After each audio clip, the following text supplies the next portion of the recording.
10 লাখ টাকা কাবিন করে আমি তাকে বিয়ে করছি, এবং এই কাবিনের জন্য সে প্রতিটা মুহূর্তে কাবিনের টাকার জন্য আমার উপর অত্যাচার শুরু করে দিছে।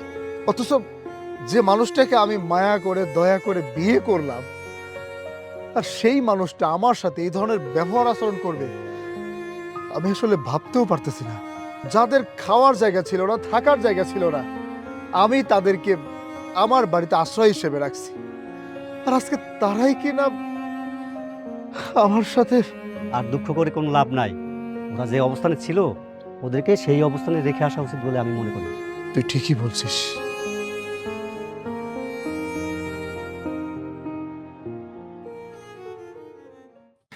আল্লাহ, যাক, এতদিন একটা কামের মতো কাম হয়েছে।